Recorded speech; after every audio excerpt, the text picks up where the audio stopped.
Let me open us in a word of prayer. Lord, thank you for the food we have eaten. Thank you for this chance that we've had to gather. And thank you now for this chance to reflect with each other, to grow, to be transformed by the renewing of our minds. And in that transformation, to have a better vision of how you are calling us to work in this world. We ask this in the name of your Son, who was deeply involved in this world. Amen. Billy heard me do a thing on this, as he said, at a Presbyterian meeting in the fall, and apparently I did an okay job because he asked if I would come out here. Either that or he was angry with you all. I thought, I'm going to punish them by making Mark come. I'm going to believe the former. I would encourage you to do so as well. Let me talk a little bit about what we're going to do this evening. First, I want to play a little bit of a word association game with you all. It's not complex, and the great thing about word association games is there's no wrong answers. So don't be afraid to call out when the time comes. After that, I want to tell you a little bit of story, part one of a two-part story, if you will. And then I'm going to try and situate a larger context, the context in which the 21st century church, and especially the Presbyterian church, finds itself in the United States. I'm going to then suggest, well, in that context, how are we being shaped and why are we being shaped toward public engagement? Then I'll tell you part two of a story a little bit briefer, a little bit more briefly, just to, because my wife tells me I'm always supposed to put stories in things that I talk about, otherwise I forget entirely. And then I'll leave time open for us to talk about implications of what I've said. If you have arguments with me, that's just fine. You can air them then. Sometimes I tell people I'm an ethicist. My job is to argue with people, so I'm pretty comfortable with it. Don't worry about offending me, and we'll see where it goes. So, a bit of word association. I've got two phrases up there: spiritual discipline and public witness. Let's start with spiritual discipline. When you hear that phrase, what do you think of? What do you associate with spiritual discipline? Prayer. Good one. Good starting point. Bible study. Bible study. Meditation. Worship. Meditation. Community. Community. Good. Any others? I think about song. And Song. music. Music. Sure. A lot of us kind of use song to kind of stimulate ourselves into. And that is a part of service. Good. There's always one or two that think my spiritual discipline is to go do stuff. Yeah. Y'all are always outnumbered, but you're there, and I'm glad for it.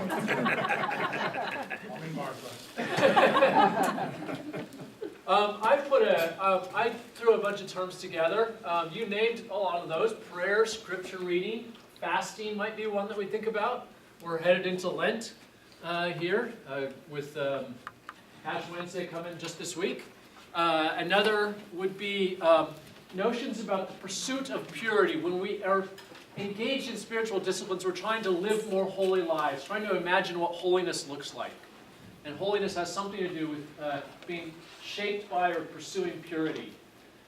We tend to do these things in private, such that even if we're doing it in communities, we tend to make fairly small communities for our spiritual disciplines, just a couple people, maybe to keep us accountable. But we tend to associate them with private and personal affects. So we wouldn't say, for instance, that Luli's spiritual disciplines have to be the same as Michael's spiritual disciplines have to be the same as anybody else's spiritual disciplines. There's an individual quality to a lot of them. I stuck a fancy Latin word. Actually, the Latin and the Greek are pretty similar. Ascesis, which is the word from which we get asceticism. And when you think about ascetics, you may think of wild-haired, skinny, half-naked men in the desert, kind of acting like hermits. But really what the ascetic is somebody who's trying to discipline his or her own body. The nearest analog maybe to a contemporary ascetic might be the devoted amateur athlete. The person for whom missing a day at the gym and not getting the full workout in leaves them feeling awful all day. That's kind of a form of asceticism. But we're doing it toward personal growth. I don't know many of those people. I'm definitely not one of those people, but still. But we think of spiritual disciplines as a means through which we pursue personal growth. It's also a means through which we practice discernment, right? I am faced with a choice, with a decision. I'm not sure what to do. And you go and ask your minister, and he says, well, have you prayed about it? Right? He says you pray about it. I haven't prayed about it. So it's a mode of discernment. And anybody who's ever taken them on, whether it's journaling or regular fasting or reading through the Bible in 3 years or whatever project you've taken on, it takes discipline, right? Spiritual disciplines really are just that. They require some persistence because it's easier not to do them. It's easier to get the extra 20 minutes of sleep in or whatever else that you were interested in doing. And often what we think about them is that they are a means by which we prepare ourselves to go out and engage the world. We do our spiritual discipline over here in the corner, and then once we feel like we're good for it, then we step out so that we can engage. So that's some of what I was thinking about with spiritual disciplines. Let's play my word association game again. We got another phrase up there, public witness. When you hear that phrase, what do you think of? Boldness. Boldness. Good. Telling the story of Jesus. Telling the stories of Jesus. Telling the stories of Jesus. So an evangelistic component as a part of public witness. Good. Living by example. Living by example. Protest. Protests. Service. Service. You say that on everything, don't you? Far worse. Yeah. That's exactly what shirt said. Anything else? Professing one's belief. Professing one's belief in public settings. Good. So I stuck some words up there. We often associate public witness with the pursuit of justice, right? So for instance, the Presbyterian of Greater Atlanta has a lobbyist that goes down and works at the State House on issues that this denomination and this presbytery especially have said are important, which means that we're not pursuing a single goal, but we have said, for instance, that issues about child welfare are important for us in this presbytery, and where there are bills coming forward that we think either will promote or inhibit the welfare of children, our lobbyists will go and talk, because we think there's a justice component to what we do. The social activists tend to find a place in this public witness. It doesn't take very long to hang out with a bunch of people who are talking about doing public witness before you realize they're all overcommitted, out and around all the time doing stuff. They're a little bit exhausting, to be quite frank. We also tend to associate, I think at least, or I associate public witness with things that are driven by passions, right? To go back to the issue of children, there are a lot of good things that we could be involved in. We might, for instance, pursue clean water as an important agenda, or adequate water resources as an important thing that we did, but we're passionate about children, so that's what we tell our lobbyists to do, and that's what we get involved in. Education or whatever. We get people, environment. We tend to get kind of people who are passionate, and they tend to be the drivers of public witness. And we tend to think of these things as coming after the discipline. You do your discipline first, and then the expression of the discipline is you go out and do something. So you can see as up there that there's kind of a, you kind of choose in between. It doesn't show much overlap.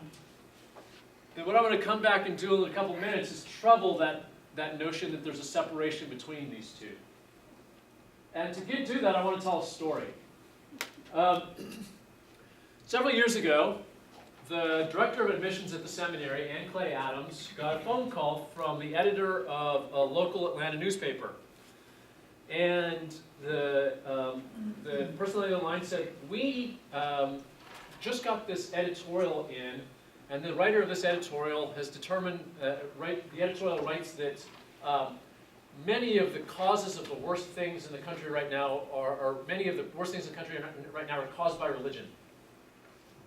And we wonder if you would find somebody who would write a response to this editorial. And we'll pair them. So one column will be this guy, and the other column will be your person. And our director of missions called me. I'm not sure what I had done to her at that time. Said, "Can you do this?" Well, yeah, I can do that. That's an assignment that undergrad religion majors kind of cut their teeth on. I should be able to do that in my sleep. I didn't do it in my sleep. I worked on it a little bit, but I didn't spend a whole lot of time on it and sent 500 words off and thought no more of it. But they liked it. This newspaper, I don't know how many remember the Sunday paper used to show up wherever you had like Creative Loafing or some of the other weekly newspapers. They liked it. They came back to me about 2 months later and said, "So we've made a decision. We're going to move away from our syndicated writers, or our syndicated opinion writers. We're going to move away from those folks. We want to work with local talent. We'd like you to write for us weekly." I was like, "Really?" "Yeah, we think you might be able to do a good job." And I said, "Well, do I get the copyright on? I mean, am I writing stuff and then you get to claim it? Because I might want to use some of my stuff at some point." And they said, "No, you get to keep it." I said, Do I have to write on religion all the time? I mean, that's what I wrote on it first." He said, "No, you can write on whatever you want to write on." And we worked through a couple more things, and eventually I said, "Well, okay, I'll do it. Why not?" There were a couple reasons that I said yes. One is that I had spent a fair amount of time telling my students that when they got opportunities like this, they should take them. The second is that in the Reformed tradition, of which the Presbyterian Church is a part, there is this strong emphasis on public engagement as central to what we do. And the third reason was that they told me which syndicated columnist I would be replacing, and I really didn't like that person, at least what that person wrote. And I thought, oh, well, if I get to replace that person, I'll definitely do it. So I had better motives, I had meaner motives, but I did it. I spent about 1.5 years writing these weekly editorials. I was fairly good at it. I won a national award for editorial opinion writing. At about 1.5 years in, the same editor called me back and said, "So I've got kind of some weird news." I said, "What?" She said, "Well, we decided we're going to switch back to syndicated columnists. You're out." And I was like, "Okay." Truth be told, I was pretty good with that. When I started writing those weekly editorials, and I could write on anything, right? I wrote on electoral politics. I wrote on the war in Iraq. I wrote on social issues. I had an article on indigents and in public courts. I wrote a movie review of Spider-Man 3 that made it into that editorial and opinion writing column. When I started writing these things, I wrote them because I wanted to convey, to display my faith in a way that would be interesting to people, where they couldn't assume that they knew what I thought just because I was a Presbyterian ethicist, and then I might surprise some folks to think about some things differently. That was kind of part of my big project. I wanted to kind of show them what I knew. That was really great for about the first month. After about 4 of those things, you realize, like, I'm running out of things I know. I better go learn some stuff. I better figure some things out. What I discovered, actually, in the process was that although I had begun writing to convey my faith, it wasn't long before I was writing as a means of discovering it. But I was becoming different through the project of writing weekly editorials for an Atlanta newspaper. That I was having to think about things in theological ways, because that's what we do at seminary, right? I was having to think about things in theological ways that I hadn't had to think about that way before. And that had the effect of really reshaping me. And if that's the case, then it occurred to me, embarrassingly late in the process, that the project of writing a weekly editorial for a secular Atlanta newspaper had become, for me, a spiritual practice. The discipline, this thing that starts private becomes public. The fact that I was being changed by it.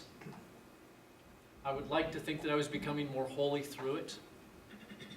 It turned out that the thing that I thought was about public witness was also about spiritual practice. And I think at the end of this evening's time with us, time together, I hope that if you've got nothing else, I hope that maybe I've convinced you to explore the possibility that public engagement is an expression of spiritual discipline. Not something you do after, but a means by which you do it. So there's part one of this story. Of course, that story only makes sense within a larger context, right? There are any number of places in the world, or for that matter, the United States, where that story would not have made much sense. Places, on the West Coast, I'm a Colorado boy, so we don't really do Bible Belt religion the way Georgians do. I'm still, 16 years here, I'm still learning that one. Or further west, that story would not have made as much sense. Or if I'd been more rural, I was in Atlanta, so I had a more pluralist community that I was writing to. It might have not made much sense, and it certainly would have made much sense if I was in a community that was minority Christian. So I want to think a little bit about context. And I want to make a couple of points along the way. The first thing is that the United States of America has this interesting experiment that we have been playing at now for a couple hundred years. And it's an experiment that has the language and convictions of Christian faith and the language and convictions of what I'm calling the classical liberal tradition. And there I don't mean like progressive Democrats thing. I mean like John Locke and John Hobbes and Jean-Jacques Rousseau and folks who thought that government was supposed to be limited and people should be in charge, et cetera, that there were rights that we had obligations to fulfill. Those two languages have been weaving in and out of each other for a very long time. And those two languages don't always sit comfortably together. We've created some tensions. We've had some conflicts over them, but we've never really lost either language. We thought we were going to lose the religious language for a while in the 20th century because the culture seemed to be becoming increasingly secular and suspicious of religious language. And then, kind of all at once, that project ended. Well, not all at once, but call it the day that Ronald Reagan got inaugurated as president, that project ended.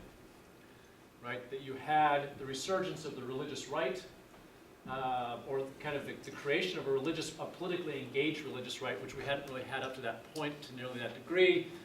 You had philosophers who pointed out that a lot of the great social movements in American thought that the liberals were claiming were the product of religious convictions, abolition, so the end of slavery, civil rights, for instance, suffrage, etc.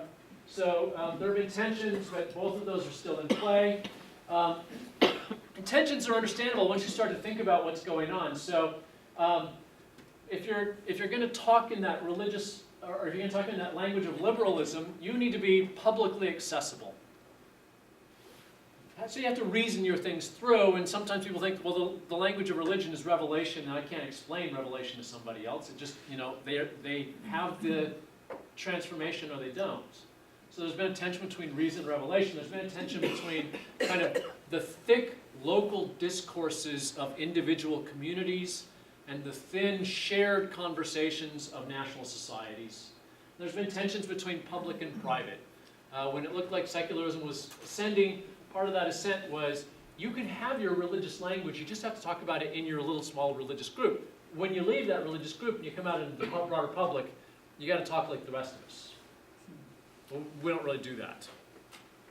But those tensions have sat there. And they've shaped particular directions that we've pursued. The United States constitutionally has been political or secular from its beginning, right? The First Amendment, Congress shall make no law respecting an establishment of religion or prohibiting the free exercise thereof. We want the institution of the state not to control the institution of the church, and the institution of the church not to control the institution of the state. So politically, we've been that way since the beginning. Culturally, though, not so much. And so that's part of what I've been talking a little bit about here. And one of the ways that has manifested itself, is this conviction that there are some things that we come together broadly on, even if we have different religious perspectives, Episcopalians and Baptists and Methodists and Presbyterians, and after a while we let kind of religiously thoughtful or religiously public Jews into the conversation. We said, we kind of all share enough in common. We're going to have this public faith, this civil religion, a kind of common denominator of what, if you kind of put us all in a place and we said, what does everybody share? That's what civil religion looks like. But all that'll change, as I started to say, right? The proponents who said that we really needed to be secular changed their minds. So probably the greatest book in political philosophy in the 20th century written by an American was a book by John Rawls out of Harvard called A Theory of Justice, in which he said there's no place for religious language in the public sphere. And he came back 20 years later and wrote maybe the second most important book to come out of the United States on political philosophy, called Political Liberalism, in which he said, well, I think I was wrong about that. I think there is a space. It's a difficult space, but I can't figure out how to get rid of it. So some of the leaders changed their minds, some historians challenged conventional readings, and religious conservatives gained a lot of power, and they weren't going to be ignored. This puts us in this interesting place, if you think about it in the long run of history, or at least of U.S. history, in that for a long time, religious folks, when we talked in public, and everybody thought, well, that's what public sounds like. And then, especially in the beginning of the 20th century forward, as we started to get more and more religious groups that some of us were suspicious of, right? Seventh-day Adventists, Mormons, Jehovah's Witnesses, and then other groups coming in. There was, we had the Catholic thing for a good long time there. When we were having a lot of immigration from Ireland and Italy and whatnot. Then we kind of constrained that public voice of religion.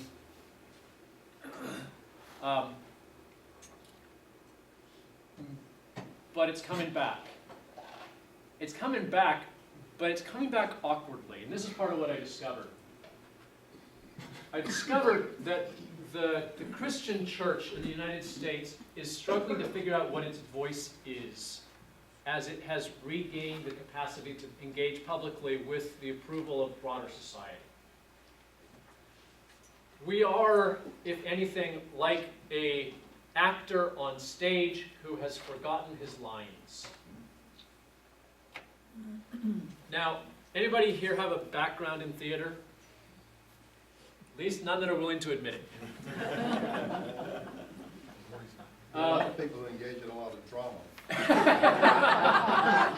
That's fair enough.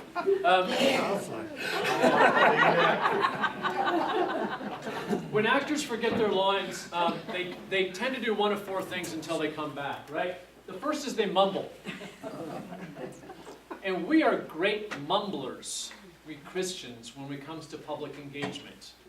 We kind of, just by the civil religion, we're going to sound like everybody else sounds like, which is a little bit weird if you've ever actually hung around with Catholics and Baptists and Pentecostals and Jews and Muslims, because we don't all sound alike. We don't think the same. Instead, we kind of make ourselves sound as if we could all think the same, but that's something of a betrayal of our own senses of identity and faith. And it's an unnecessary one. Nobody tells us that we must sound like everybody else to be engaged. So mumbling has turned out not to be especially effective. The way the mumbling tends to sound is what a friend calls therapeutic deism. I'm okay, you're okay. This form of mumbling is, and I do not mean to demean the woman, Oprah Winfrey-esque. right? The spiritual but not religious groups. Is it any surprise that Dr. Phil, the therapist, comes from Oprah Winfrey, the spiritualist? That's kind of a form of mumbling. Now, not everybody mumbles. Some folks get angry when they forget what they're going to say on stage, and so they tend to yell. They don't want to so much participate in the civic conversation as just take it over. And we see this on both the left and the right. The hard ideologues involved come in and say, this will be the position of all good Christians. And if you think, I'm not sure I believe that, they don't have much space for you. That's not especially good for our public engagement either. If anything, it shuts it down. The American democratic experiment is built nothing, if nothing else, on the fact that we all get together with our own differences and talk things through. Play things out. So those who get angry are especially helpful. Another thing that actors do when they forget their lines is just repeat their old lines. Go back and start saying the same things again. And certainly we've seen that in society.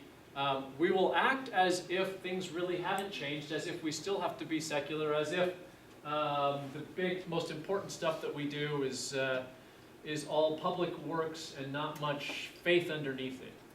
There's a church. There was a church in Atlanta.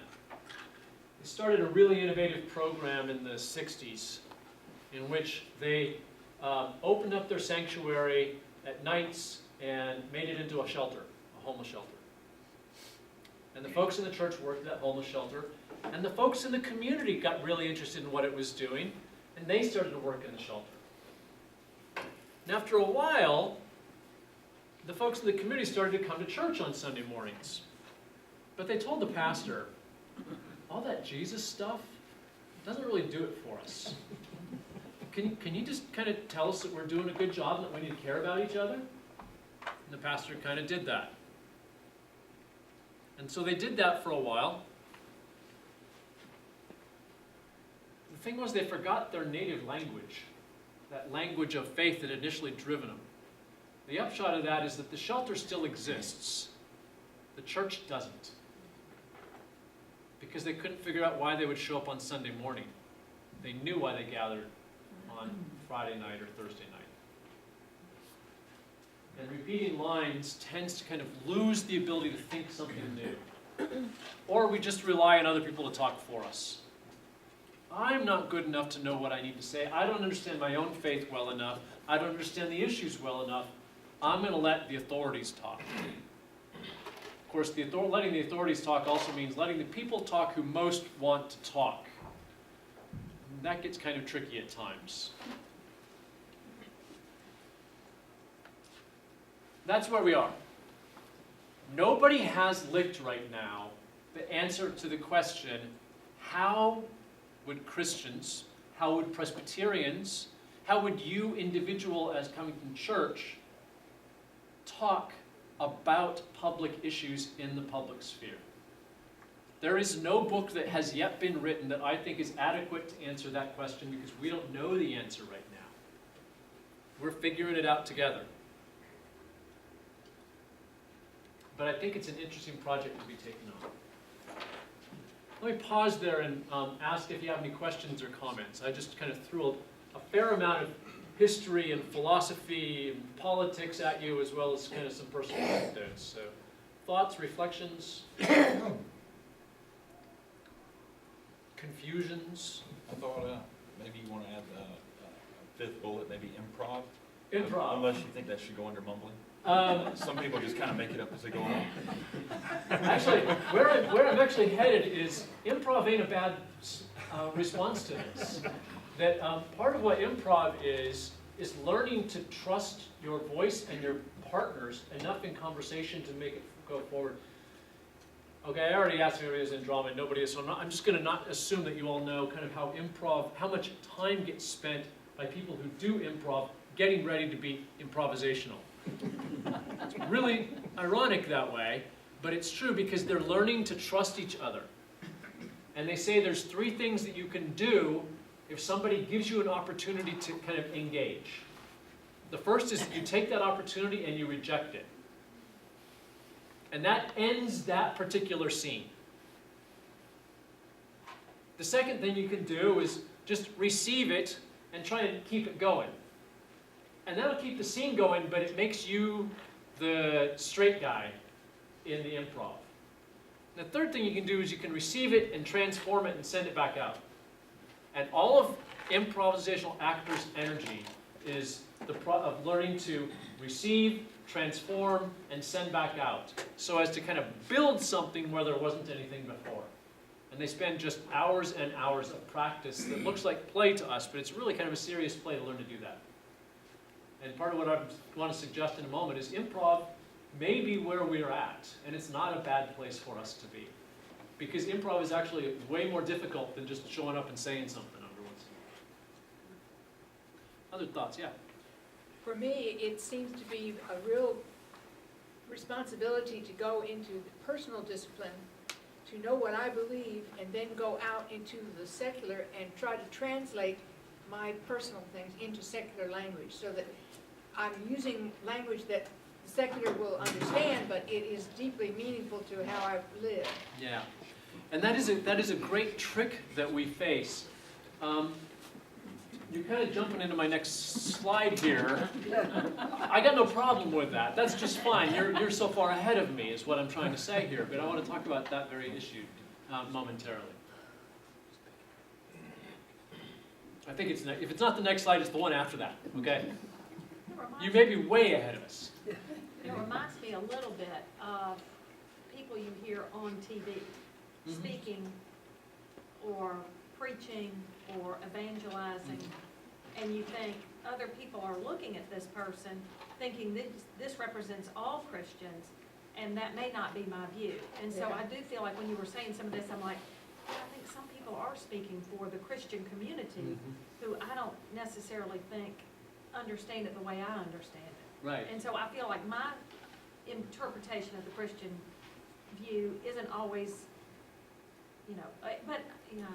But Yeah, anyway, that's just some, but maybe part of that is not to think that because you're not the public one, that your position or perspective is less valid than the public. There's a whole lot of people who have a whole lot of sound and fury, signifying, well, if not nothing, things maybe that we don't want signified.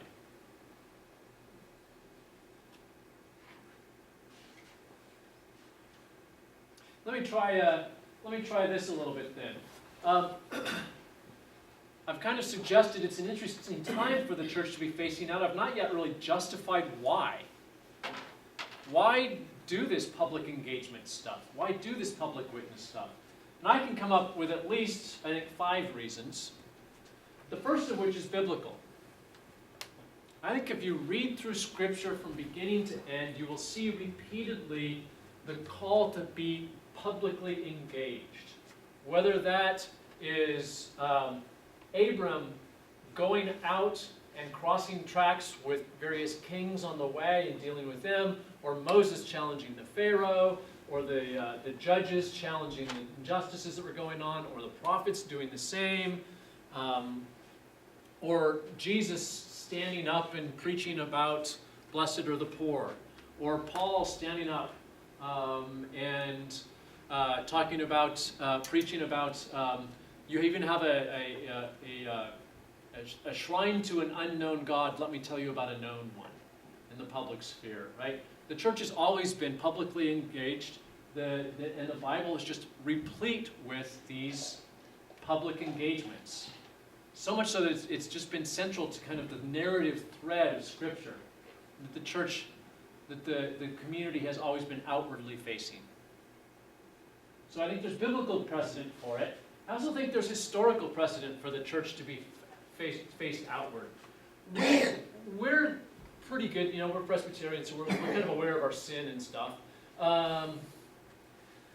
We're pretty aware of places where the church's public engagement has kind of been a disaster, right? The Crusades, the degree to which the church, when during the age of colonization, went out and told other cultures that to be a Christian they had to lose their culture. They had to behave like Europeans, right? So we have some marks against us when we faced out, but historically, think about everything that the church has done around the world. Building schools and funding them with teachers. Church is huge into education. Building homes, or building houses and making them homes by helping to shape community. Building hospitals and hospice units. The church invented the idea of poverty, which is not to say that there weren't poor people before the church. It's to say that the church, the early church said, when you don't have money, that's a problem for me. That's a deficit that needs to be fixed, rather than a condition in which we all live. Such that poverty became something to be dealt with rather than just abided with. That's the church. So, whether in spiritual nurture or in public witness, and no matter its phrasing, the church has always historically been very publicly engaged. We see that even, to go back to our narrative near the beginning, in kind of the founding of the United States, right? It's religious folks that come here. And they're not coming here just to shape a church, they're coming here to shape a society. And then they have to figure out how they're going to do that. They have to work with others toward doing it. Sometimes they do it well and sometimes they don't. But man, do we gain a lot from the process that they went through. So historically the church is phased out. Evangelically the church faces out. We're not like Eastern religions, where conversion isn't really a very big idea because everybody is caught up in the cycle of birth, death, rebirth. And whether you know it or not, you're in that cycle, so I don't need to convert you. It turns out you're all Hindu already, you're just not aware of it at the time. Nor are we like Jews, who you become a Jew by the fact that your mother is. We're Christians. You don't become a Christian by birth, you become a Christian by rebirth. The church always engages, becomes itself, finds its new members, finds its space by engaging outsiders and inviting them in. Such that even our children, the people that we think are kind of closest to us, are still outsiders. They're the nearest outsiders to us until such point as they have confessed their own faith and become full members of the church. They're baptized members, become full members at that point of confession. Then they get to vote. Yay. So the church has this interest in phasing out because that is where it finds its membership in the future. I think the church also has a doxological, it's a fancy word for kind of worship orientation, praise orientation, for phasing out. The church can't quite make sense of the notion that there is a public and a private, and those things are strictly divided, and church stuff is private. Because we think we are always at least acting before a public of one. There's no space where we go where we don't have at least one that is looking on, that is attending to us, that is thinking about us. And the Reformed tradition has said, because of that, we're trying to shape everything that we do into worship. Kind of the way we think about public engagement is this is another chance for us to show what it's like to worship this God that is our first audience. So I think there are doxological reasons we do that. And finally, I think there's just a fundamental theological reason we do that, and that is, especially as Reformed Christians, we don't think God is constrained by the work of the church. We think God works wherever God's going to work. Outside the church too. And if that's the case, if God's at work in the world, then we have a responsibility of figuring out what God's doing and trying to get on board with it. Instead of saying, well, we got our stuff over here, God. You do that stuff over there. No, that's not our call. Our call is to figure out what God's doing and get on board with it. So I think there are important reasons why the church faces out that we need to be attentive to, that maybe motivate us to, well, I don't know about write weekly editorials for secular newspapers, but you get the idea. There are things that we can be doing. That we can shape and be shaped by an outward-facing faith. That we can discover what God might be doing in the world including that discovery that we struggle sometimes to figure out what God's doing in the world. That's honest. That's something we can say faithfully. Something certainly that all the characters in the Bible struggled with.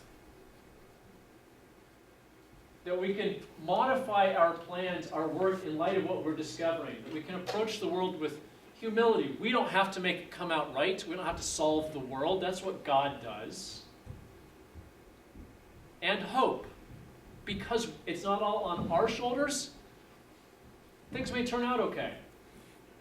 Because if it was all on our shoulders, I've met us. I have my doubts. We can discover what God is doing in us in the process. Discover something of God's work inside of us, including that discovery that we haven't really figured out totally what God's doing in us yet. Even those of us who are professional Christians, who are paid Christians, right? We haven't got it all figured out yet. Or we don't have ourselves all figured out yet. But because of that, there's the promise that we can be modifying ourselves. We can be modified in light of our discoveries by approaching our lives as continued projects wherein we are becoming sanctified. And hopefully what we do in the middle of that, in the middle of discovering what God is doing out there and discovering what God is doing in me, as we watch those interact, we may be slightly different people. We may be shaped to engage outwardly. All right, so part 2 of a story. So I'm doing these editorials and I'm learning my faith. I'm discovering my faith along the way. And I did discover a couple of things that are worth my telling you about as you become more publicly engaged. The first thing is that I didn't have to do nearly as much translating of theological language as I thought I had to do. Now maybe that's because we're in the South and people are used to it, but for the most part people have some sense of what a word like forgiveness means. And if you give them a couple of sentences of description, they have a pretty good sense of what a word like atonement means. And if you start to link forgiveness and atonement to social issues, they gain some sense of what a Christian understanding of justice might mean. That is, I didn't have to translate words that for me are deeply theological into non-theological terms where people understand what I was talking about. I maybe surprised them sometimes, but I didn't have to translate. That was really refreshing to discover. That's one thing I discovered. Second thing I discovered is that in the middle of the cacophony of society, people look for attractive things. And by attractive, I don't necessarily mean beautiful. What I mean is something that attracts attention. Which I think may be why there's so much shouting that goes on and why there are so many ideologues so strongly engaged. They're yelling to get attention in the middle of everything else that's going on. It's not that they think that they are right so much as they are really afraid of the fact that nobody's going to pay attention to them if they're not yelling. But that wasn't the only way you could get attention. You could do surprising things. I wrote an article, since we're headed into it, I wrote an article on March Madness and why I thought it was kind of the best expression of American sport. And ended with kind of a theological turn about the significance of, and this was a little bit of a cheat, I will say, the devoted amateur. The one who's not there for the money. Because those are the ones that jump to college, or jump to the pros, right? The devoted amateur, the fact that most of those college players are not going to play pros, they stayed and did it. They got an education out of the system, which is great, but more than that, they did it because they loved the game.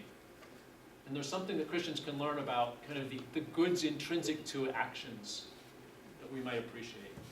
That article, that book review, or that movie review I wrote of Spider-Man, the gist of it was every time that movie wanted to say something important, which it seemed to want to do a lot, it got distracted by blowing things up. And I wondered maybe if that was a problem that American society was facing. We get distracted by blowing things up when we think when you want to say something important instead. Just say something surprising and see where it goes. Those were the editorials that got the most response. They weren't the ones that kind of I thought I was being saying something really dangerous. They were the ones where I thought I tried to say something kind of surprising. just take something and twist it a little bit. So religious language tends to be fairly well tolerated, is worth knowing. People are more interested in attractive than clear arguments. Figure out how to attract attention. And the third thing I discovered is wisdom's wherever you find it, right? I discovered pretty early on that I was going to exhaust what I knew in talking and writing publicly. So I better go learn some new stuff. And I read all over the place, which, is already my job, so I wasn't that bugged about it. Man, I was reading 6 or 7 weekly or monthly periodicals of significant value, as well as, a couple of daily newspapers. And sometimes I would just get floored by an article that, I knew going in I wasn't going to agree with this guy. And I found myself halfway through going, I think he's right. I think she's right. Wisdom's going to be where you find it. Because God can work through anyone. That's how God works through us. If God can work through us, really. And then finally, that last point, the point that I started with. When you discover that bit of wisdom, when you go out and engage in the public, your revelation shapes and is shaped by faith.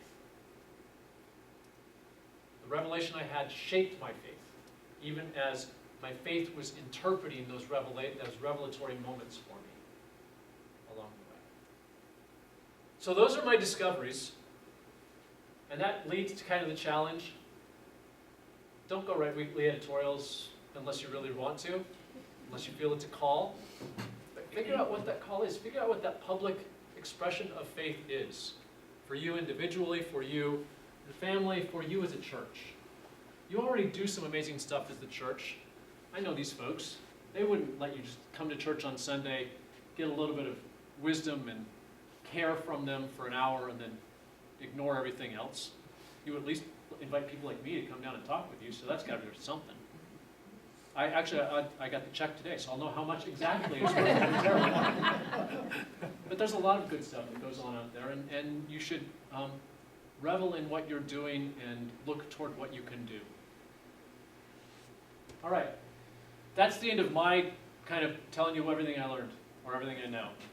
For now, you can have me back in a couple of years and figure out what else I know. Or you can just tell me I really didn't know much at all. I'm cool with that. But it's a time for kind of further conversation on the theme. Questions, comments? Yeah.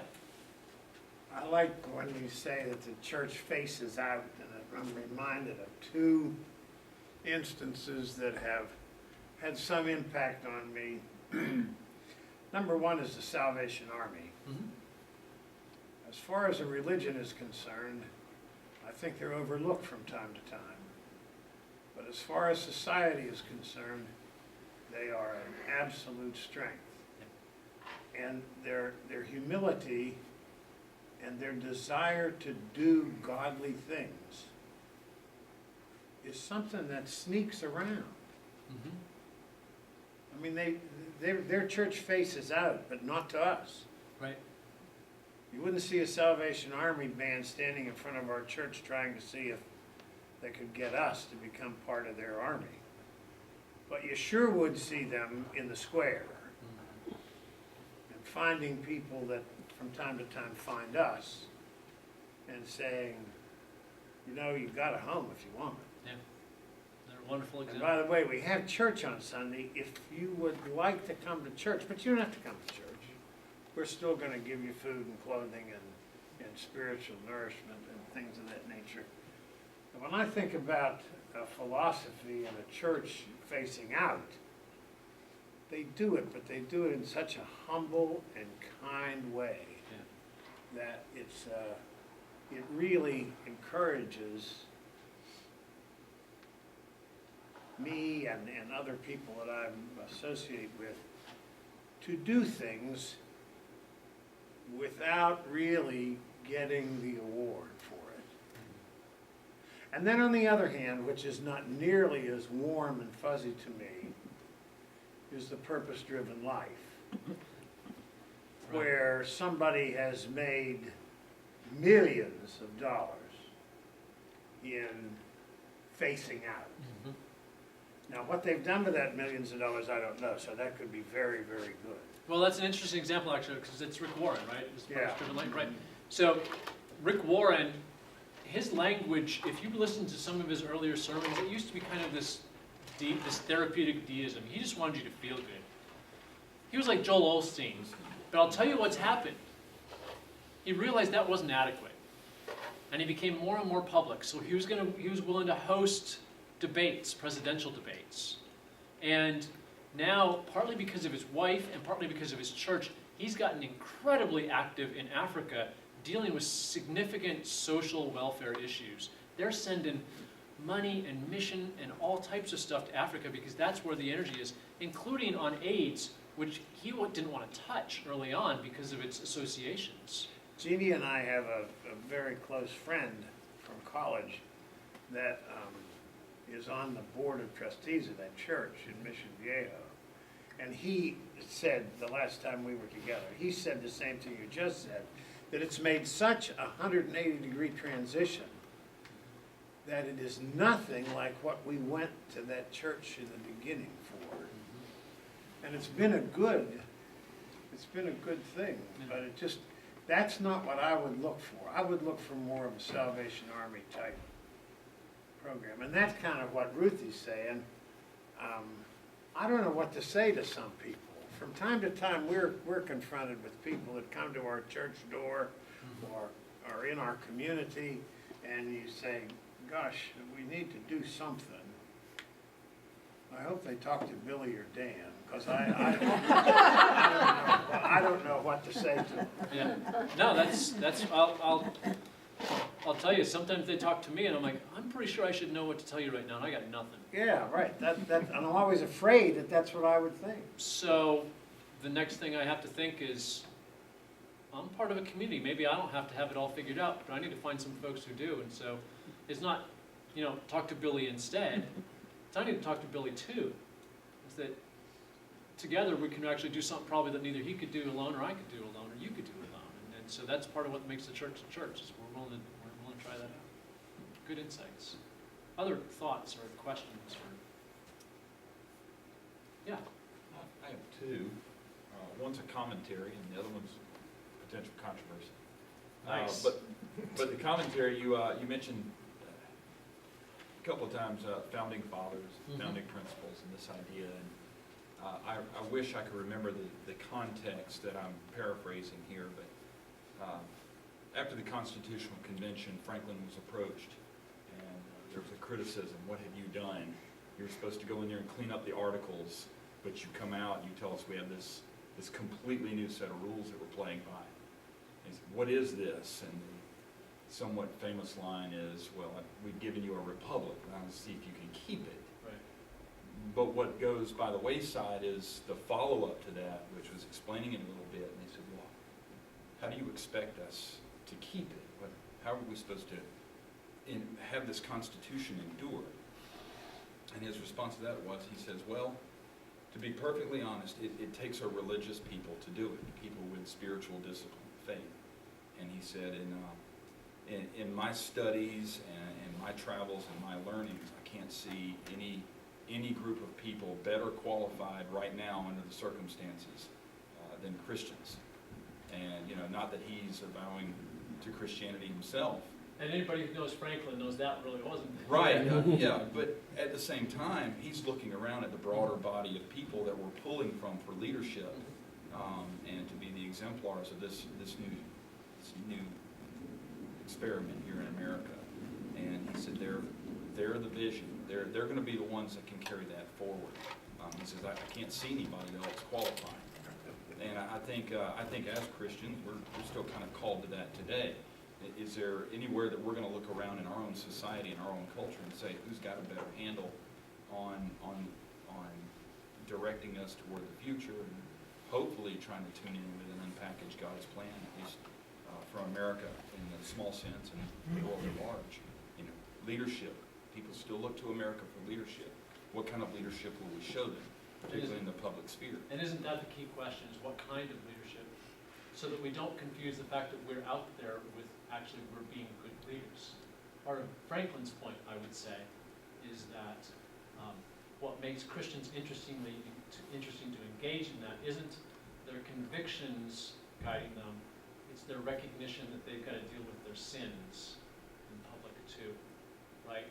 That the Constitution is designed to be revised because we don't think we got it right on the front end, and that the American project is continually about being humble enough to want to talk with people who disagree with you along the way. And Christians, nominally, we're supposed to be able to do that well. We don't always do it well, but at least in principle. Well, I think there's a humility and a discipline Mhm. that we're Yeah. called to as well, which should, it should lend itself to wanting to take on positions of leadership and guide. Interesting point. You had a question too. Well, the other one was kind of a controversy. And, Oh, yeah, that's um, right. I once in a while on the way home from, I'm a high school English teacher and teach about 20 miles out. So when my kids come to the school and we pile into the car to come home at the end of the day, there's about a 20-minute drive home. And depending on what's on the radio, sometimes I land on a conservative commentator named Eric Erickson. Mhm. And he was talking recently, said something to the effect of, again, I'm paraphrasing again, but that the rise of, part of the rise of this, of ISIS and the appeal of these terror groups and some of these threats, worldwide threats and terrorism, this kind of thing. He said, there are many young men in America too, he says, where there's a void to fill. You know, there's more to life than self. And they get to a place where they're searching.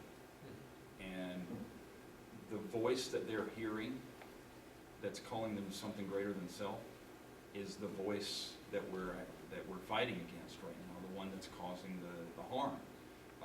They're speaking loudly, they're speaking boldly, they're speaking publicly. And it may not be the most cheery message, but it's filling the void where the young men who are 18, 25 range are signing up and engaging. They're hearing a message of a God that is calling them to do these things, and they will be rewarded. And it's a path in the absence of a path. Where does Christianity go now, and where do we go to make sure that when those young men in our society, not that they're all turning to terror, but that when young men are searching, we need to be a vocal enough public voice to say, when you decide there's more to life and more to living and more to being than the self and your local needs, here we are. Here is Christ. Here's the church. Our doors are open, and please come to our message. Ours is one of love and peace and reconciliation, forgiveness, as you said earlier, things like that. But my whole point is filling that void so that folks aren't turning in a negative direction. So a couple of comments. First, I mean, the connection to Eric is interesting. I don't know how many of y'all get Atlantic Monthly, but there's a decent article on him in this last month's. And one of the things it talks about is he after being engaged politically, said that he needed a little bit more to develop his faith more, and so he's back at seminary. Well, he's running his big radio broadcast now. He's at Reformed Seminary, trying to learn some stuff, and that's changing him. And some people are really concerned about him. There's some folks on the kind of the hard right, like, you were our voice, and we're not sure we trust you anymore because you occasionally throw out forgiveness language, or we need to care about language, and that's a problem for them. So the Erickson thing, but I think you're right. I think the explosive growth of the nuns, N-O-N-E-S, young folks who don't claim to be part of any particular religious tradition, if you ask them why, it's because they say, well, I looked at the way the religious people were behaving. I didn't want any part of that. And I think part of that is that we've been kind of not behaving well when we've been public, and we've been hiding our light under a bushel basket about the things that we do fairly well. We don't need to brag about ourselves, but it may be a good idea for them to know that we're actually involved in, building habitat houses for people and engaging in kind of civic welfare all over the place. And, that, I don't know, however it looks. So there's a place for saying that. And I think the the great witness of the church is to tell those folks, you are loved. In the middle of you trying to figure out who you are and why you are and how you're going to engage the world around you, you need to know that you are loved. Regardless of what other people are saying about you, you are loved. That's the distinctive qualitative witness of the church. That changes people's lives. So apparently you didn't say anything nearly controversial as maybe you wanted to. On the areas and stuff, I was like, yeah, that's pretty much it. Yeah. Michael? I know when I was in college, a number of us in Christian circles sometimes got nervous assuming, well, people don't really want to talk about the issues we want to talk about. And it didn't take too long for me to figure out that people are talking about these issues. They're just talking about them without us. So we can either choose to be involved or choose not to be involved. And I think I went through a second round of that, becoming involved with social media as part of my job. And if you're not supposed to talk religion and politics in general, you definitely don't talk about it on Facebook. And there's still, people who feel that way, and I understand why. A few months after I moved here was when the Newtown shootings happened.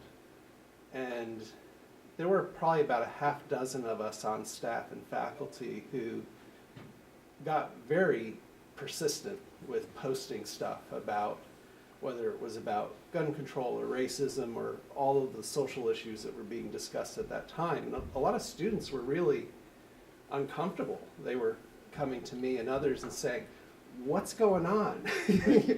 You're not supposed to do it this way. You're not supposed to do this and this and this. And,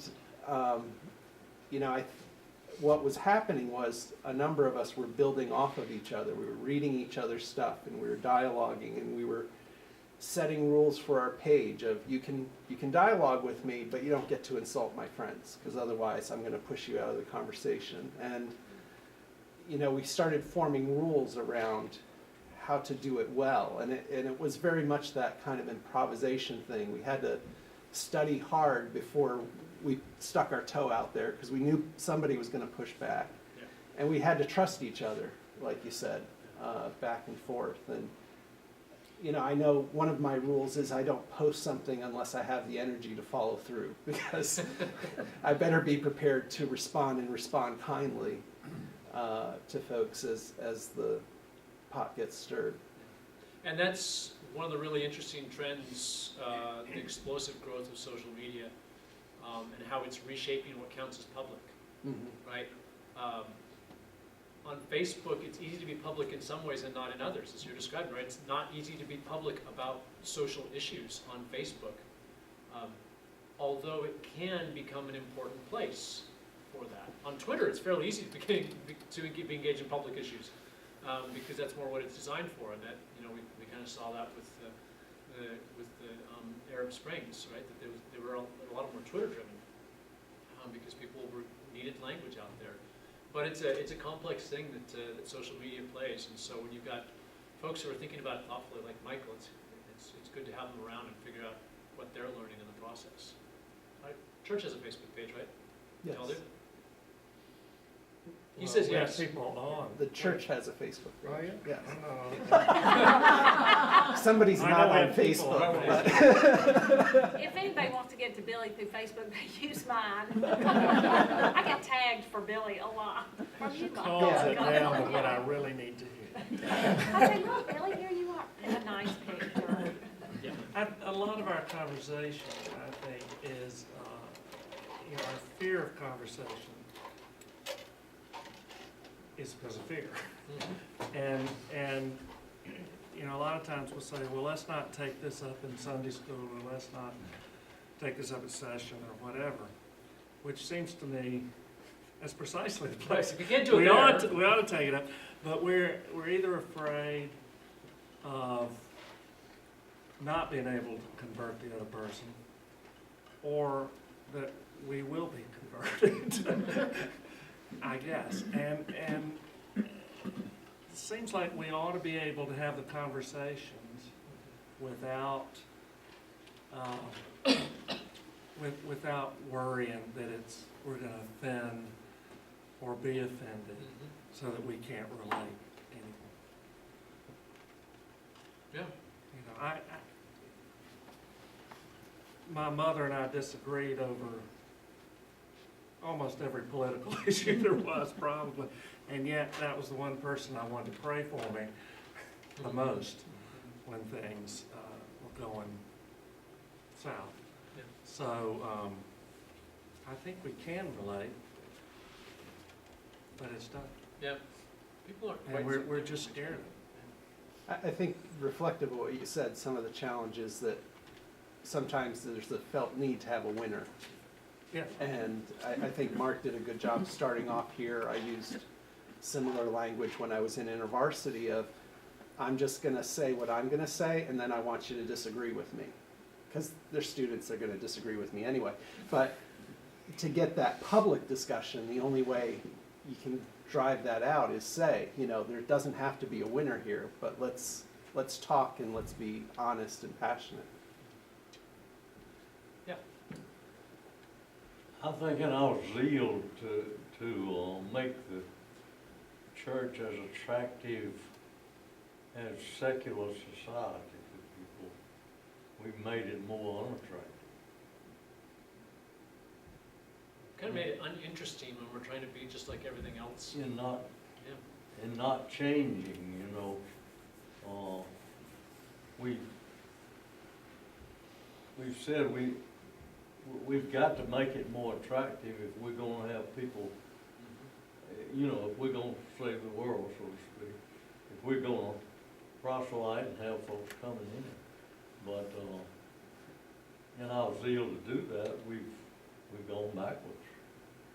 And the church as we know it, that was our inheritance, and, you know, we've been steeped in tradition, is not the same church that it was back then.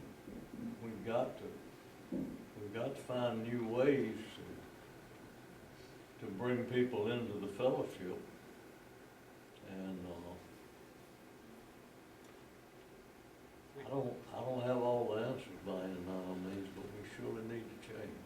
Well, part of it would be, I think part of that might be something like, the church needs to be paying attention to significant social trends. So demographic changes, right? The grain of American society we need to pay attention to. We also need to pay attention to kind of the increasing racial ethnic diversity of American society. So pay attention to demographic trends. We probably need to be paying attention to growing concerns about environmental issues. We probably need to be paying attention to social media as an explosive trend. I heard that if you, I may have this wrong, but if every member of Facebook were counted as a citizen of a country, it would be the third largest country in the world. So paying attention to social trends, paying attention to the shape of kind of global capitalism, which is a new kind of capitalism. Pay attention to trends having to do with the fact that we live in an increasingly multicultural society, but we live in increasingly monocultural communities. The people immediately around us are very much like us. In the world, in the context of a society where there's a lot of different types of people, we need to pay attention to those trends. We need to pay attention to them, but we don't need to be trendy. That's a pretty important distinction. That's why Billy's unwilling to get on Facebook. He's worried that it's a trend. You need to get past that, way past trend at this point. It's just. He can text on his cell phone. Oh, okay. And he can send pictures. So he's really good at that. I have no idea what time we're supposed to talk, and I don't know whether. We're done. Okay. probably. Yeah. Yeah. So he says we're done. Apparently, that's what the case is. Again, thanks for having me out. Challenge you to figure out what living out loud, believing aloud, being publicly engaged will look like for you individually and for you as a church. And if you start to come up with some good ideas and the session and Billy don't want to do them, then have me back and I'll have strong answers. And Thank you all. Yeah.